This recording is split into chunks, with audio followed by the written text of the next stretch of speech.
fresh fish in a traditional Tongan salad, and Kiana has been nice enough to stick around for hour 2 to share her recipe. Hi, good friend. You've been off for a little while. I have. I'm glad to be back. You're flying over to Tonga soon. This week? Next Thursday. Okay, and so you have been inspired with this dish, and I didn't know what to call it except ceviche, but Tongan style. It does have the same ingredients as a ceviche, but this is a little Tongan spin on it. Ika Ota. Yes, so this is a ota.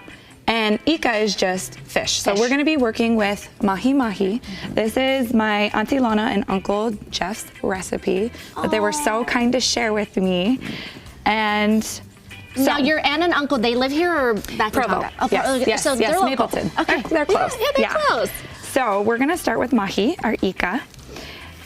And I was just asking you, where did you find your fresh fish? And you said? I found it at the Ocean Mart. So the Ocean Mart I really love, because for Utah, we're landlocked. There's not a lot of oceans to go get your seafood, but the Ocean Mart, the Asian market are two of my favorite places to get. So pretty. Yes, okay, and the mahi is just so good. So we're gonna work with a fillet.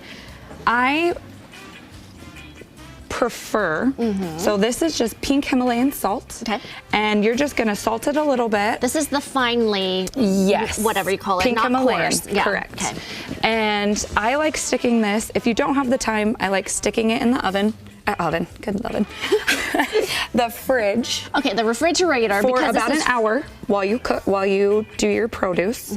But the best is when you leave it overnight in the fridge to obtain that salt. Oh, so you're salting and then put it in the fridge. Don't worry about it overnight. Okay, but if you don't have all the juices and all the flavors coming. Yes. Okay. And if it does have a little fishy smell, because sometimes it's not always the freshest, you're gonna take the lemon and just lightly on top. The acidity helps some of the smell and the taste. Exactly. Okay.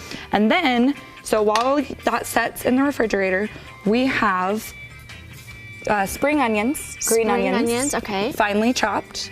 We have cucumber, we have tomato, green pepper, and then our lemons and limes. And you've kept the seeds in for the tomatoes. Yes, and everything is going to be finely chopped, diced, and minced. Yes, you want that.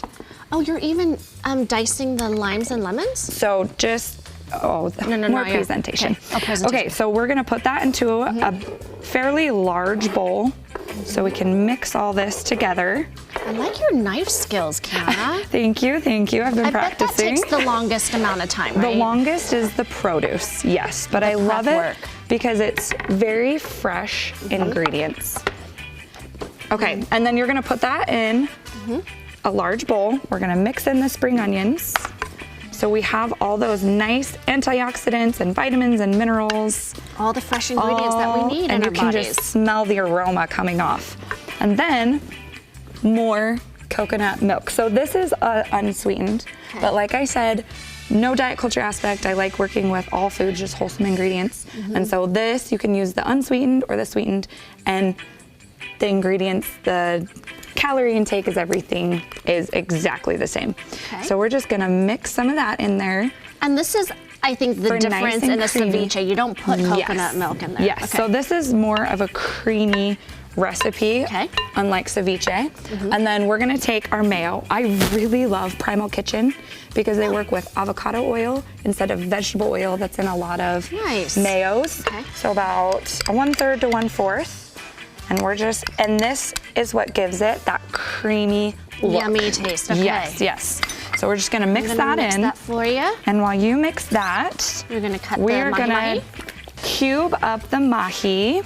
So once it is nice and set, we're just gonna cut a few cubes so that it looks like this dish. Right here? Yes, right in there. And so is there an art to cutting fish? So you can, it gets really stringy or there's bone. I like the boneless, skinless is the best to work with, so you don't have to debone it yourself. But you're gonna slice it long ways, you're gonna flip it, and then cut it this way so it just cuts a little more smooth. Because sometimes it can be tough to cut raw fish. Yes, exactly. Okay. Obviously a nice sharp knife helps. Right. But once you have it on our cubed mahi, I like adding a little bit more lime, lemon and lime. and just mix it up, and then we're gonna toss these nice big chunks in here. Now, Kiana, is this best like right away, or do we want to put it back in the refrigerator? So depending on your preference, right? And time and do you have Which we're running out of time right now. Yeah, you're fine. fine. So I'm gonna do this one. I don't know when you made that. So I just made that just now. And I like adding a little bit of extra salt to taste. You can add coconut, a little more coconut milk, however you would like. And then we have that's so good.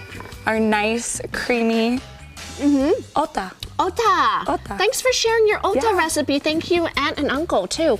Kulia Ware also is available on Instagram and on your website. This is a delicious, bright dish. Yes, thank you. Thank you so much, and safe travels to Tonga. Thank you. All right, come